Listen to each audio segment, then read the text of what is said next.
All right, welcome everybody.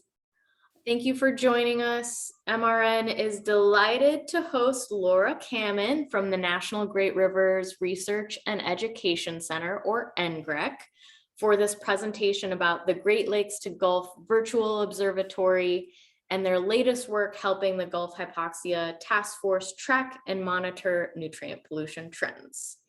My name is Maisa Khan. I'm the policy director for the Mississippi River Network based out of St. Louis, Missouri, where it's kind of cloudy and dreary today, but warm. And before I turn it over to Laura, I wanted to share a little bit more about MRN and our One Mississippi program for friends who are new and unfamiliar. So MRN is a coalition of nearly 60 organizations and businesses working together to protect the land, water, wildlife, and people of our greatest river, the Mississippi. The network implements the only national public program of its kind to protect the Mississippi River. That public program is called One Mississippi. Our One Mississippi program is designed to educate, engage, and inspire everyday people to take action to protect our Mississippi River. Since 2009, One Mississippi has recruited over 20,000 river citizens and inspired thousands of actions. Our work is made possible by funding from the McKnight and Walton Family Foundation, so we're grateful that their support makes webinars like these possible. So before I turn it over to Laura, just a few housekeeping items. If you have questions at any time during the presentation, please feel free to write them down, type them into the chat. We'll collect those questions and we'll have a Q&A and discussion period after Laura's presentation. So just get those questions in the chat or down on paper and we'll take them at the end of our time together. As I said when I began, we are recording this webinar presentation. We'll post it on the One Mississippi YouTube channel. By participating in the webinar, you're consenting to being recorded. And I will also ask folks to mute yourselves. So double check if you're muted right now to make sure that we don't have any feedback. To make this event more accessible, we have enabled closed captioning and auto transcription. So if you need that, you should see a CC icon at the bottom of your screen, that bottom ribbon. You can either turn it on or turn it off. So if you need the closed captioning, please enable that on your screen. If you don't want to see the auto transcription rolling, you can press the caret on that icon and hide the transcription for now. Once we get started, we'll go until the top of the hour. And again, we'll have Q&A and discussion after Laura's presentation. So please put your questions in the chat as you have them. And with that, I will turn it over to our speaker, Laura Kammin, to introduce herself and go into our presentation for today. Laura, over to you. Great, thank you. So I am Laura Kammin. I'm an outreach specialist with the National Great Rivers Research and Education Center, or NGRREC. And today we're going to be talking about the Great Lakes to Gulf Virtual Observatory. So first, I'd like to thank MRN for hosting me today and giving us the opportunity to talk with you about the Great Lakes to Gulf project. I have two goals with this talk. The first is to give you a tour of just what is Great Lakes to Gulf, but the second is for us. We would love it if you would take the time after we've gone through to dig into Great Lakes to Gulf yourself and provide us feedback. What works, what doesn't? Are there data layers that you or your audiences would like to see here? We have capacity to build the site out a little bit more, so we would love your feedback on that. And I will make a note that while I'm the one presenting today for NGRREC, we also have on the line Dr. Ellen Galinsky and Dr. Richard Warner. I see Ellen waving, thank you. So if there's questions at the end, or I told them both, feel free. If they have other information they'd like to chime in, to please do so. So we'll, with that, go ahead and get started. Let's see. So it doesn't want to let me go. Laura, you can try using your keypad. So you're on your keyboard, do the front arrow on your keyboard, see if that works. That is not working. Oh, there we go. Just a little bit of delay. Okay. So, as we all know, the Mississippi River watershed covers parts of 31 states and is home to millions of people. It provides drinking water to more than 18 million people. It provides critical transportation for agricultural exports from the basin, recreational opportunities, and is a host multiple ecosystems that are home to a diverse array of plants and wildlife. But we also know that the mighty Mississippi carries with it nutrients like nitrogen and phosphorus that eventually drain to the Gulf of Mexico and contribute to the hypoxic zone. And that is where Great Lakes to Gulf can come in. So there's currently a challenge in that there's a need to be able to fully visualize and understand historic and current water quality conditions in the Mississippi River watershed to inform land and water conservation practices and policies. And each state has their own way of presenting data, but our hope is that Great Lakes to Gulf can serve sort of as a one-stop shop to see what's happening across the basin in real time. And to do that, we need to use reliable, vetted data from trusted sources. And of course, the platform has to be easy to use, right? So today I'm going to walk you through how to use Great Lakes to Gulf. And then later, if you have time to go through the site yourself, like I said, we would love to get your feedback on how we can make the site even better. So what is Great Lakes to Gulf Virtual Observatory? It is an interactive geospatial application that integrates water quality data and analytical tools from multiple trusted sources. And most importantly, it allows people to visualize and better understand pollution and water quality conditions in the Mississippi River watershed. So one of the first questions when we start talking about this that we always get are, what are the data sources that is used? We focus on nutrients, nitrogen, phosphorus, but there are other parameters that are included on the site as well. We've tried to put together a conglomeration of a selection of important sites. So we're using long-term data, high quality data, and continuous monitoring.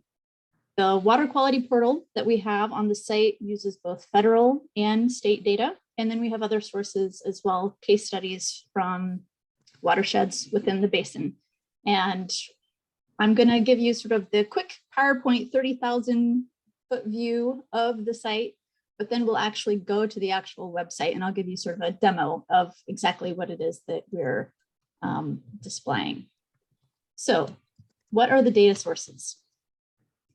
We have 13 data sources that we're currently using on Great Lakes to Gulf. These include, but are not limited to, the US Geological Survey, the NWIS super gauges, STORET and WQX data from the US EPA and the state water quality agencies, information from the National Oceanic and Atmospheric Administration, information from the Upper Mississippi River Restoration Long-Term Resource Monitoring Program, from NGRREC, the Great Rivers Ecological Observatory Network. We also have data from that source, as well as from the Metropolitan Council, the Fox River Study Group, and the Iowa Water Quality Information System. So if you go to the website on the left-hand side, you're going to get this menu of exploring sources, and that'll give the full list of all of the different data sources that are available currently on the site. So how much data is used? Well, we currently use 13 data sources from 13 different states. There's many different individual data providers within those sources, and it is continuously updating. So we are pulling information from more than 1,300 sensor sites, and that covers more than 122,000 contributing waterways. So this is a lot of data. And because it is continuously updating, the data points that are being pulled at a couple days ago, we were over 42 million data points. So that is why the National Center for Supercomputing Applications is a backbone partner in this project, because without them, we would not be able to pull in all of those resources and crunch all of those numbers and have it up live on the website. So, geospatial contextual layers. Besides the water quality information that's available on the site, we also have these other layers to kind of give context to what's happening in the basin. So what you'll see here is an image, a screenshot of the Sparrow 2002 model. For those who aren't aware, Sparrow stands for Spatially Referenced Regression on Watershed Attributes, hosted by the USGS. But there's many other layers as well. The hypoxia extent from 2005 to 2017, state legislative districts, including lower and upper chamber layers. There's a congressional district layer, watershed boundaries, of course, river reaches, and large river layer. Of course, we don't want to stop there. There are more layers. This is an image of the USDA cropscape frequency layer, and we'll dive into all of these pieces a little bit more in the demonstration.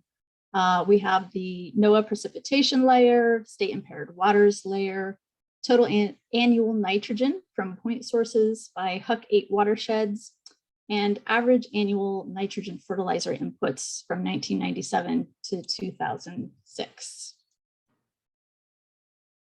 So when you get to the actual website, it's built with several different main components, one of which is this GeoStreaming app. And when you click there, you're able to explore multiple different sources here on the left. The one that I chose as an example was the EPA pollutant loading source. And when you click on any of these, you're going to get a drop-down menu that provides more information. So then you can decide where it is that you want to go. In this particular example, I clicked here, which pulls up the information for the Metropolitan Wastewater Treatment Plant and provides the EPA pollutant loading information. In this case, there's two parameters of information that are available: total annual nitrogen in pounds and total annual phosphorus. If you had more interest to dive deeper, I hope that you do, you would simply click on the View Data button, and then it will pull up more information. And we'll kind of do the deep dive on that when we get to the demonstration piece. You'll note that while I've selected the EPA pollutant loading tab, if we went to, say, the USGS data set, there are different parameters. So in that case, you'd be getting information like discharge, dissolved oxygen, nitrate, turbidity, water temperature, those sorts of things. So the Gulf GeoStreaming app has a menu here. And so if you click the About button, it's just going to give you sort of some general information about what the app is. But if you hit the Explore button, which we will do in the demo, you can kind of play around with all of the different data sets. But we also wanted people to, if they wanted to have that information and have it for later, there's the download section, or you can do analysis right there online. So if you click that, it will give you the opportunity to come over and select different parameters. You can query by region, you can change the calculation settings, you can select the threshold value, and the map is going to show you, for example, if nitrate is trending up, is it trending down, is it over the threshold that you have set? Or if there's no data for that location, it will also tell us that.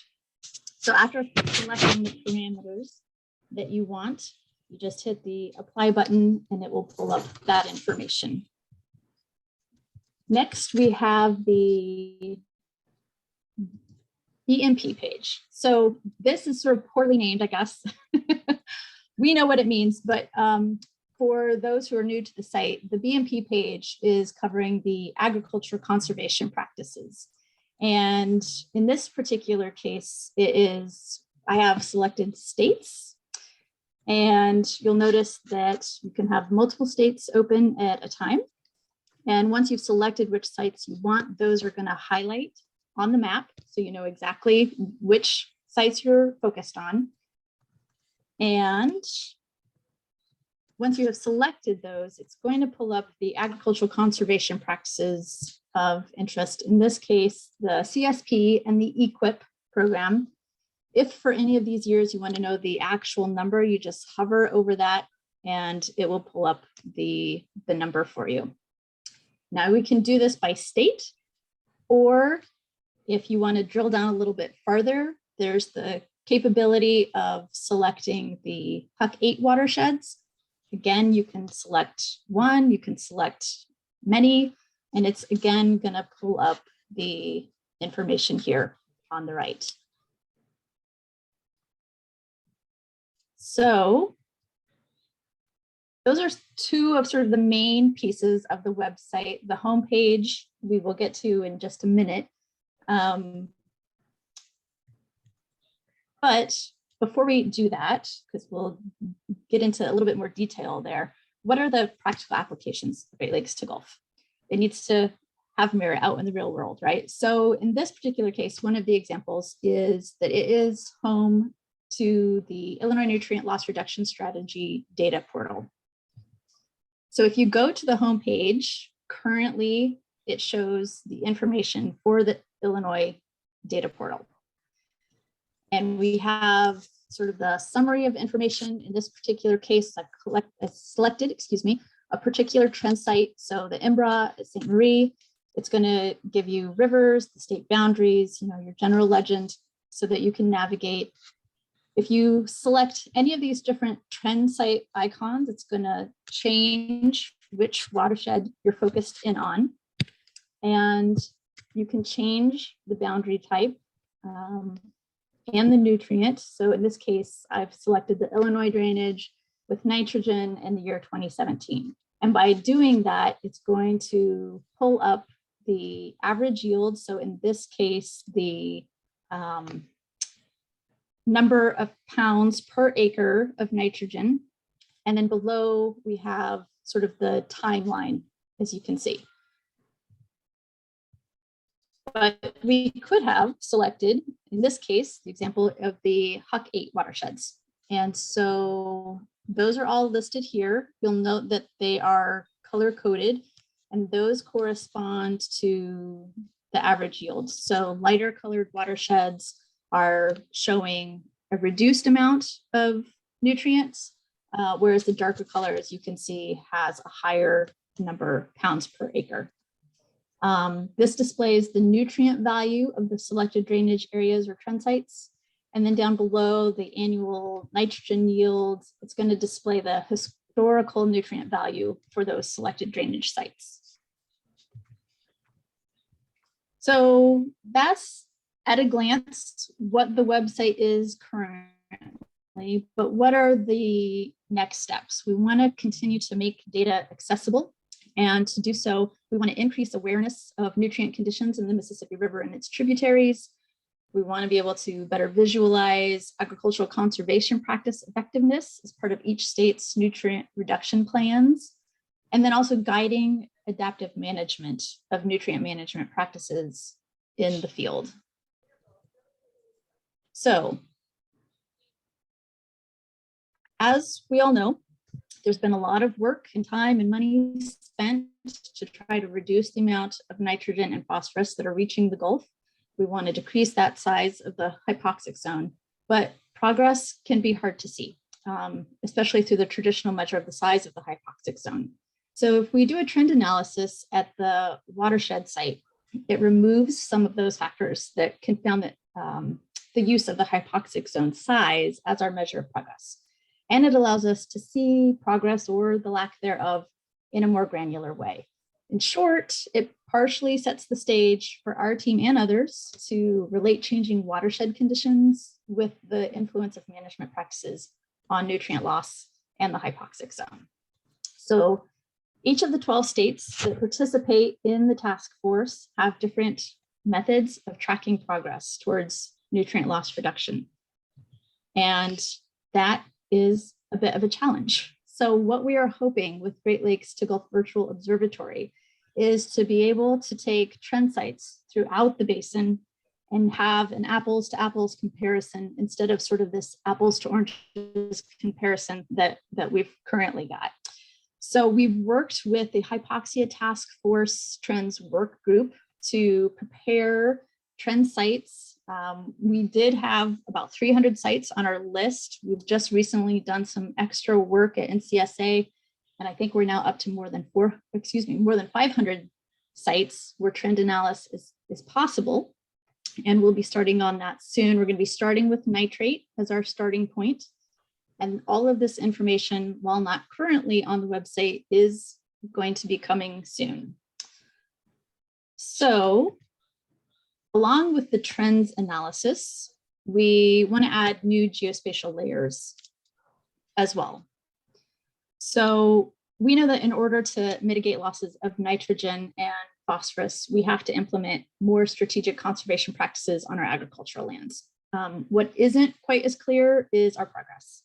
Since the Mississippi River Basin is so large, we're dealing with very large time lags associated with nutrient movement. And I'm sure others on the call feel as frustrated as we do with that. But if we couple these lag times with annual variations in rainfall and the changes in rainfall patterns, it makes simple assessment of water quality an incomplete measure. So if we add an estimate of what we're doing to mitigate nutrient losses through tracking conservation practices, our hope is that it would not only let us extrapolate the costs to meet water quality goals, but also would allow a weather independent assessment of our efforts. Excuse me. Ultimately, if we can adequately track conservation practices, we can evaluate the level of adoption. And ultimately, and obviously more importantly, help decision makers decide on where to direct resources and specific agriculture efforts to get the most bang for the buck, as it were. But a major limitation to tracking conservation practices in the past has been the availability of consistent data.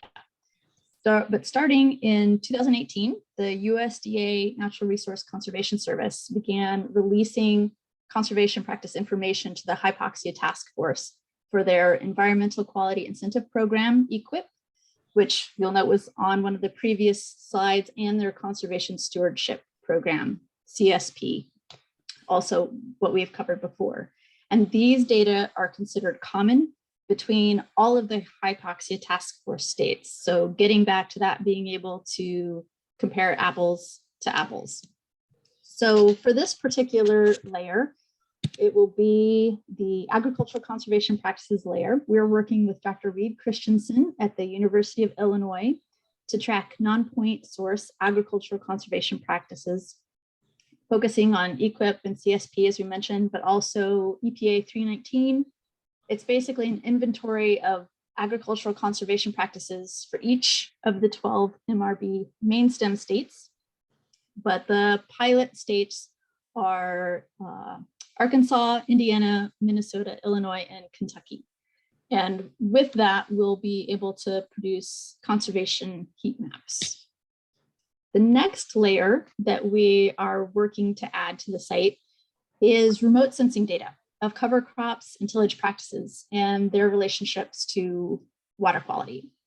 So these data are providing an opportunity to add consistency and develop relationships between these data and larger, maybe less frequent data. So structural practices have persistence in the landscape. We know that they can impact nutrients in a positive way, but taking their life into account can dramatically increase our estimates of how much land is being impacted by conservation. And it also has policy implications because annual practices like cover crops require annual funding, but the structural practices last for a lot longer. So this is sort of a way to sort of see that at a glance. And we're working with Dr. Kayu Guan, also at the University of Illinois, on the impact of corn fraction and the impact of tile drainage on nitrogen concentration. So in this case, we're focusing on long-term, high-resolution, remotely sensed data for cover crops and tillage practices. We have agriculture at the field scale in real time. And so that's the meat of this, field scale in real time. So tillage, planting, harvesting, cover crops. And this would allow us to track cover crop addition at the field scale. So being able to manipulate, if this cover crop practice was on the land, what is the likelihood that it would reduce nitrogen or phosphorus by this amount? It kind of allows us to have a way to view these things before we actually have to put them on the ground and spend lots of money. So that is sort of the what ifs scenario that is mentioned here. The third layer that we're going to be adding is the high resolution hydrology data, working with Dr. Jason Noft from St. Louis University, and he has a joint appointment at NGRREC. And this is going to be incorporating data from high resolution stream flow and water temperature models to provide estimates of past, current, and future water conditions. It's based on HydroClimb, which is a collaborative effort between St. Louis University, Tulane University, and Indiana University. There is stream flow and water temperature estimates across US and Canada to enhance management of freshwater systems in changing climate. It has monthly discharge and water temperature data from 1950 to current, with projections out to 2099. And those future estimates are based on an array of different climate change projections. This is all based on the SWOT hydrologic model, excuse me, and 39 global climate model projections. So as I mentioned, those three layers, as well as the trends data, are not yet on the website. Those are in process things. So hopefully we'll be able to come back next year and show off all of those new data layers. But in the meantime, before we go over to the website and start working our way through some of the different features of the website, I wanted to put up our contact information. So as I mentioned, I'm Laura Kammin, Dr. Ellen Galinsky, and Dr. Richard Warner are both on the line with me to help answer questions at the end. But I also wanted to give a nod to Dr. Zhang Li, who is at the University of Illinois in CSA. And we get funding through NGRREC and through the Walton Family Foundation for this work. So we want to note them as well. So with that, let's go over.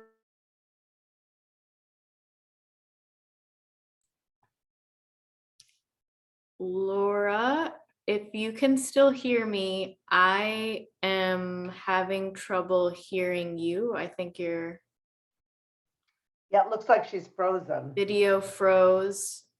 Yeah, so maybe We're trying to do a live demo of the site. There she is. Okay, Laura, great. Maybe try turning off your video. Maybe that'll help. I think she's frozen again. Oh no. Nope. Do you have me? Yes. Yes. Yes. Okay. Crossing our fingers that the internet connection can hold up here for us. So I'm not sure what you heard. I'll back up a little bit. If you come to the homepage. Oh, Laura, It's frozen again, Laura. Maybe turn your video off.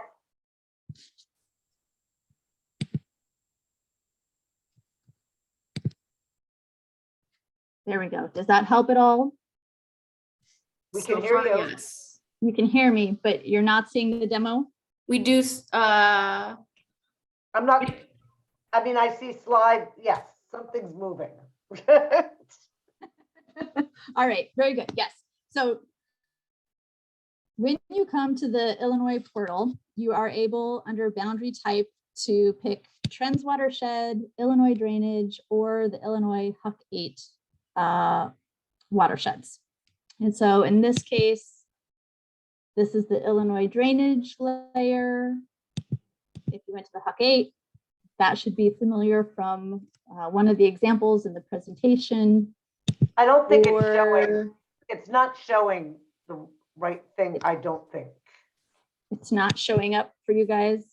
It's just showing the Mississippi River Basin nutrient load to Gulf of Mexico. It's not on Illinois. It's, let's see. So do you see Illinois statewide summary now? No. No. I'm going to stop sharing for a second and then go back in, see if that helps us. Okay. Meanwhile, I Yes. don't see any questions in the chat, so we are certainly able to entertain some questions. I know you must all have some. One thing I noted in the chat is that we're continually updating our sources. And for instance, we're in the process of putting in the latest Sparrow model, which is not 2002, the one that's referenced now. And then, of course, the data we pull in is updated because we don't keep it. We just pull it in from the federal water data portal, which the federal agencies and all the states put their information in. So it's always current, which is a really cool feature.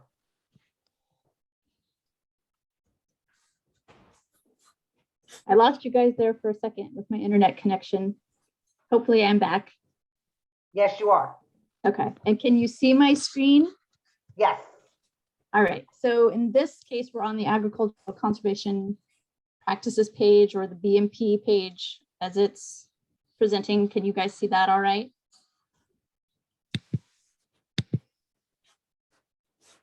Showing states, or it allows us to switch over to the different watersheds like we showed before.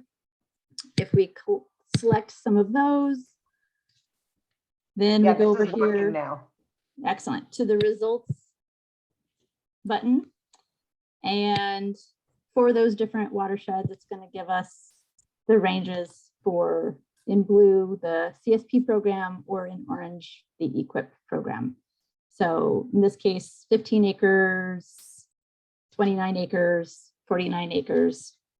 And you can, I'm not sure what the upper limit, I'm still learning this system myself.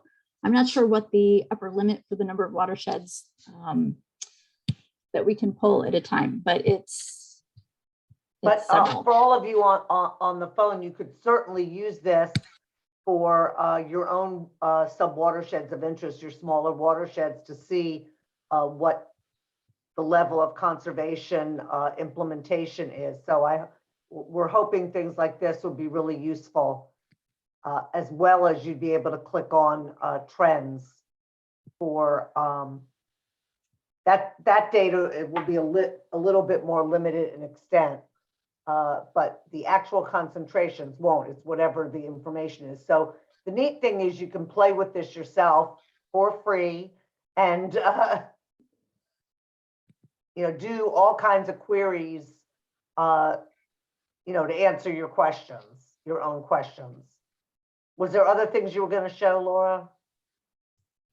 Yes, I currently have pulled up the GeoStreaming app. Hopefully it's coming through for you guys. Do you see that? Okay. So this is where I was talking about the drop-down menu. If you go to About, it just kind of gives an overview of what Great Lakes to Gulf is. You can explore that, which we will do here in just a second. As I mentioned, you can download or do analysis right here. But let's go back to the example that I had pulled up in the presentation. And so we knew that the parameters that were included from this data source included total annual nitrogen and the total annual phosphorus. But if we click view data, then it provides a wealth of further information. So over here, it's going to show you what the selected parameters are, in this case, nitrogen and phosphorus. It's going to give you a map showing you where you are relative to the rest of the world for this data. And then the charts. So we have, in this case, total annual nitrogen with the box and whisker plots. And down below, total annual phosphorus. You're also able to download any of these. For places where we felt like people might not be familiar with what we're talking about, we have these little information buttons. And so if you click on those, it just explains a little bit more about what those features are. And that is relative to the entire site. You'll find those little information buttons for further information. But let's say we want to explore in the St. Louis region. So we can click, and essentially it balloons from higher elevation down to sort of the nitty-gritty details. So as you're picking these sites, it's going to zoom further and farther in. Let's see, let's take a look. And so at some point, you're going to get to sort of the base layer of information. If you click on those, in this case, it's USGS water quality portal data. And if we wanted to know the details of that, we click on view. And again, it provides the charts for whatever time period you've selected. So in this case, 1998 to 2007. And again, box and whisker plots, the map that shows you where you're at. You can change the data range. For example, if you're not concerned with stuff that happened back in the 90s, if you want a more current picture, you can change the time data range. And also with the graph options, if you wanted to start the data at 0, you can make those changes as well.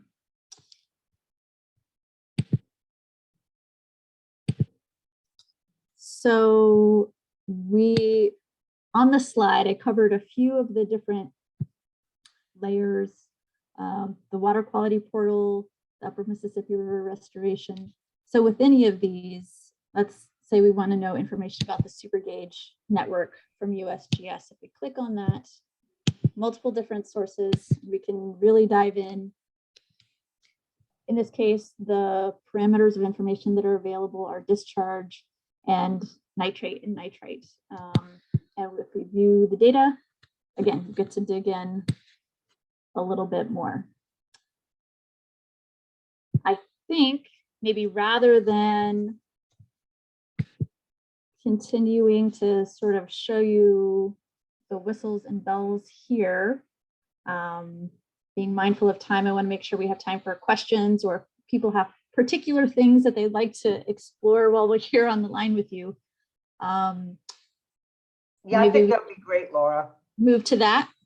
Okay. And one thing I just want to, and thank you so much for explaining our complicated site and everything that's in it. But just as a high level summary, there's sort of two ways I see that, you know, you might be, the MRN members might be interested in using the site. One is just what Laura was showing now, just for exploration purposes, where you have an interest in a particular area and you can drill down and see the kinds of information we have. And then the other part is the part that's really developing and changing as we speak, which are the state data portals and looking at state information on trend sites. And that is, you know, the paint isn't dry yet, so to speak. We're working on that now. We are looking at a couple different ways to interact with states, depending on, you know, some states have very sophisticated data sites themselves. I think of Iowa and Indiana in particular. Illinois has chosen to use our site to display their data. And then we have other states that we're going to be pulling in to show their trends analysis. And then also the best management practices and the other interesting data. So to me, those are two different kind of sides of the site. Thank you, Laura and Ellen. I will use my host prerogative to ask the first two questions. I have tons of questions, such an interesting project and great presentation, and really appreciate laying it all out. So I will kick things off, and then I see Albert, you're next up, and I'll just invite, as others are thinking about your question, you can type it into the chat or use the reactions feature to raise your hand, and we can just answer questions in a queue or do it more discussion style, whatever the inertia of the group is. But my first two questions are, one, are there any states, so this tool is gathering existing data point, 42 million existing data points so it's only as good as the data that is being gathered, right? So I guess my first question is, do you have a sense of, are there gaps or blind spots in terms of some states have more robust data sets versus other states, or are there particular subjects, like do we have really good data on phosphorus but not nitrogen? And then my second kind of bucket of questions is just wanting to learn more about your engagement with the Gulf Hypoxia Task Force. I know a lot of our organizations work on that end, and so many questions about the trends work group, but I guess just a little bit more about how you see the trends monitoring metrics playing with the current metrics. And I know Laura got into this a little bit, but just wanting to know more about that, and also wanting to know more about the sites. So you talked about the conservation programs and the best management practices, and you're going up to 500 sites. Just curious about how those sites are chosen and what the process is in that work group.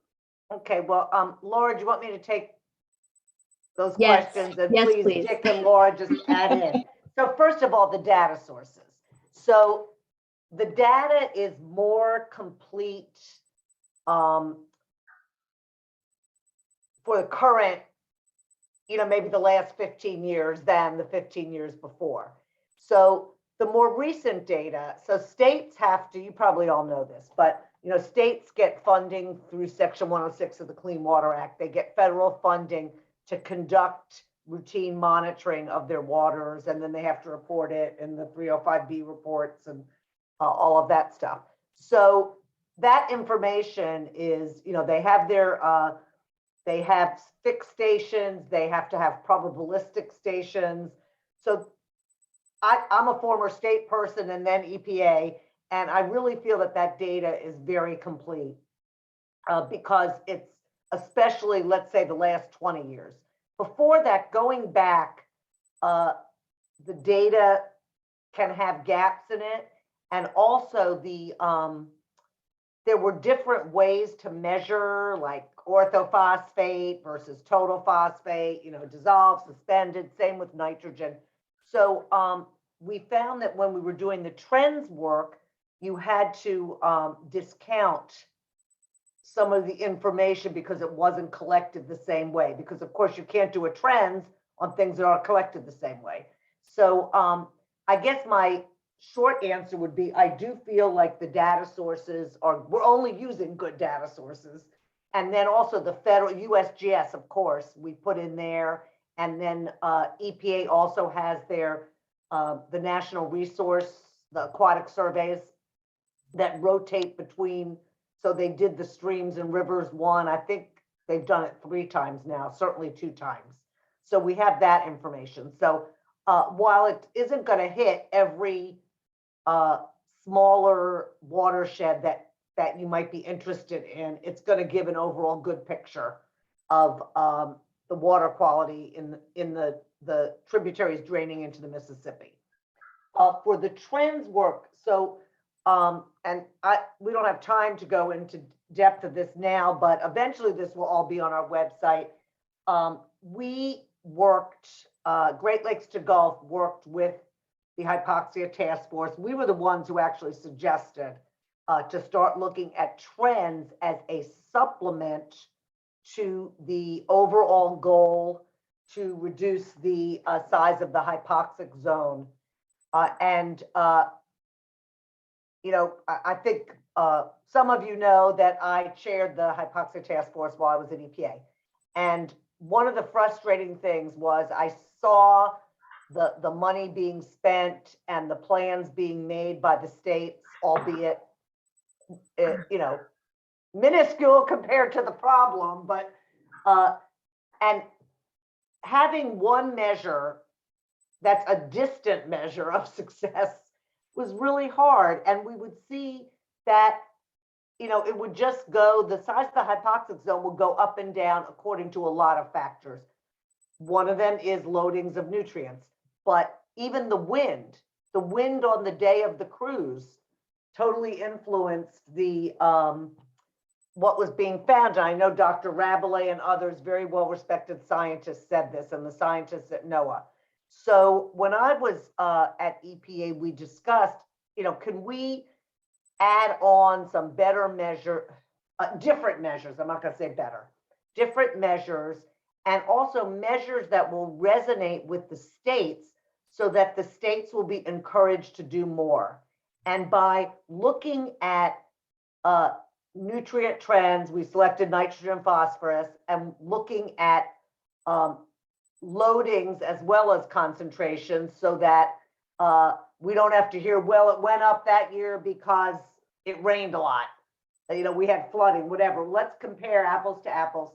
And by doing that measure, we get some idea if the nutrient reduction plans are working. And also, the states can go back to their stakeholders and their taxpayers and say, I know, we're spending a lot of money on these conservation measures, but look, in this smaller watershed, we're seeing a signal, even if we're not seeing it yet in the Mississippi River. So that's how this trends work came about. And, the task force as a whole, the actual task force is, a bunch of high-level officials, many politically appointed from the states and the feds. And, other than overseeing the work of their organizations and giving their support to the effort, they're not the ones rolling up their sleeves and doing the work. So you have the coordinating committee folks who really are the people who are the water directors, the career staff, a high-level staff at the states and the feds. And the coordinating committee has established offshoots, these work groups.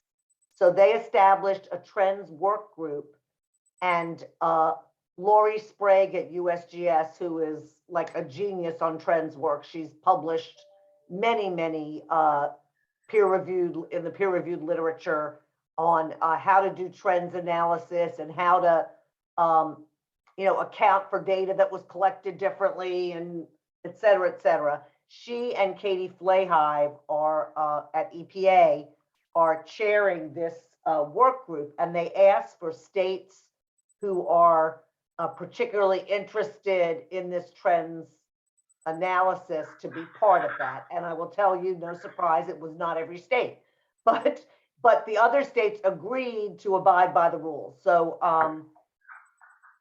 I can't remember all this. I don't want to even say one state because I'll forget another state that's on it, but it's people who have experience with trends analysis. And then this work group, along with us, came up with data rules on how to look at what kinds of information is available. And that's how we honed in on the time period for the trends analysis. We wanted to do it for longer, but going back, the historic data was sparse. It wasn't collected in the right, again, I shouldn't be using right, wrong. It was not collected in consistent ways. So we found that the period of record that we chose, which is totally going out of my head right now, was the one where we could have comparable data. And then it's amazing because we keep finding more and more stations that meet that information. So basically, we along with EPA USGS did a screening of all the information in the water data portal that met the criteria. And then we asked the states to look at that. And we asked states to select maybe their top 5 that would be of interest to them to display through Great Lakes to Gulf so that you could look at it more closely. But we're still going to have trends for all these other sites. So this is really, this is happening in real time, but we wanted to tell you about it because we're very excited about it. I'm certainly super excited about it.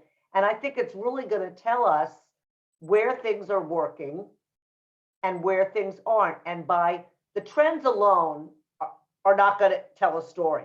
But when we take those trends and display them visually even on top of the conservation practices that Reed Christensen is doing and the work that Caillou's doing with cover crops and other descriptors like that, we can really dig down into correlations. And then maybe, if we see a correlation, then we can, do some modeling, to look, is this correlation really statistically valid? So I think there's a lot that can be done with this. I think it's the first time it's being done. I know in the I'm very active in the Chesapeake Bay program, and everything in the Chesapeake Bay program is done through the model. So there's not a lot of overlaying of, all of the data layers are in the model, and they run this model to tell you, are you reaching your goal or not? And I just read something today that it's even worse. We're not only not reaching the goal, we're even further away from it because they made a mistake in something they entered in the model. But this will be, I think, a visual way. The idea is to get stakeholders involved too, because I think everyone on this phone knows how important it is to show stakeholders real information to get them engaged and active and going to their legislators to look for more funds and that type of thing. So I probably talked way too much. Laura and Dick, did you want to add anything? Hi, everybody. This is Dick. No, that's a great overview, Laura and Ellen. It's probably obvious to everyone, but the trends analysis that we're using has, requirements about how often per year or season minimally sampling goes on, and it all has to be flow normalized, and that reduces options in terms of where data are to some extent. I just wanted to add that. Thank you. I think Albert is up next, and then anyone else, feel free to either put your question in the chat or use the reaction feature to raise your hand. Yeah, Albert, I have no idea what you're asking, so I hope you'll interpret it.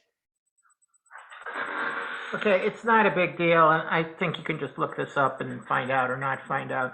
USGS had on their website on Illinois water quality data on a site at New Athens in the lower Kaskaskia River. And I just learned last week that that data had been eliminated as of last fall, which is unfortunate because the Kaskaskia is a pretty important input to the system. And so I was hoping that you guys would show me first of all, my first choice would be for you to explain to me that that was eliminated because you established a much better site downstream. If you can't say that, then I was hoping you could find out why it was eliminated and get some other data there, because that was a pretty important site on BO and nitrogen. That's all I had to say. Laura, can you make note of that so we can check into that? I already got it. Okay, but just Albert, we don't select sites or we don't actively sample sites. We take the data that we're given or that shows up in the water data portal. So we don't, USGS has their own decision making. Do you mean that they eliminated the gauge there, or that they took away data they were collecting? Actually, I think it was being collected by Prairie State Generation. It may have to do with them.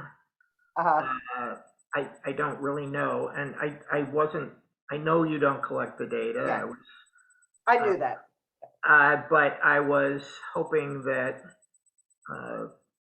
we could find out what went on there, and if possible, replace that data source. We'll look into that. But you bring up an application that I didn't really think of, of how to use the information that we have. It can also show where we have gaps in geographic coverage, where it's like, we have no data from the lower X river, and this could be really important. So, state, could you start sampling there? So that's another good application, which I hadn't thought of. So thank you, as usual, for your insights. Thank you.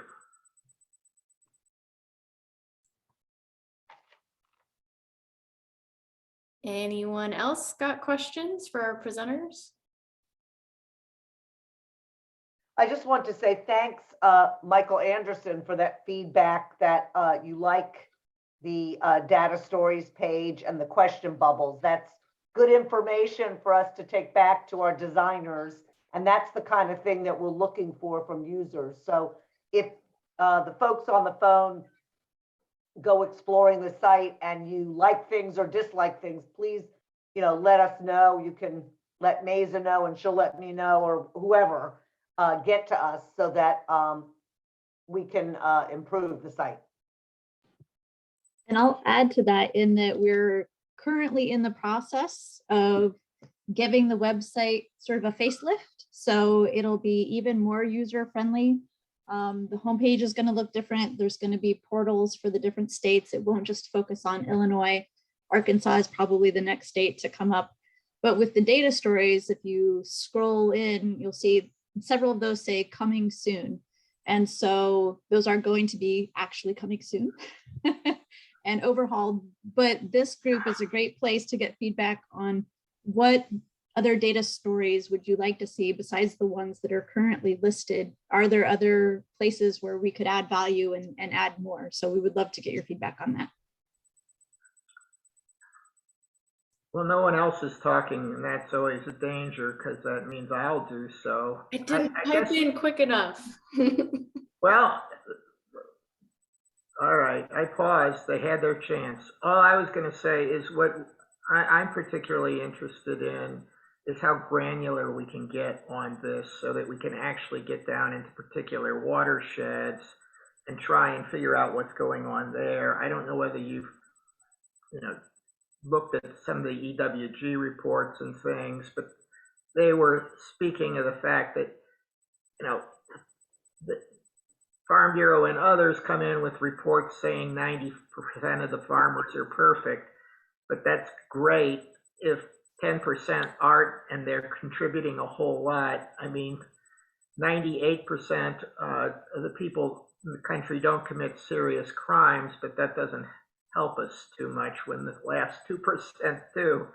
So I was hoping that we could see if they could get down to the point where we could actually identify watersheds in which the agricultural operations were not doing a good job, or in some cases, the POTWs we have pretty good sources on because we know what their discharge monitoring reports are. But as far as CAFOs and non-point, we don't have that data. And the only way I think we can get that data without changing the law is by improving our ambient water quality monitoring network. Thanks, Albert. I know we are at time, so I'm just gonna take this moment to thank our presenter again. Thank you, Laura Kammin, for being here. Thank you, Ellen and Dick, for all of the work that you all are doing. I will send an email out with the link to this webinar presentation that'll be posted on One Mississippi's YouTube channel. And obviously, we're looking forward to keeping in touch with NGRREC as they develop more of the tool. We would love to have you all back to update us on Absolutely. Love that. No, we really appreciate working with MRN, and we plan to step up our involvement with MRN and its activities in the future. Beautiful. Well, thank you all for being here. That'll conclude our event. Stay tuned for follow-up and have a great rest of your Tuesday afternoon. Thanks. Thank you.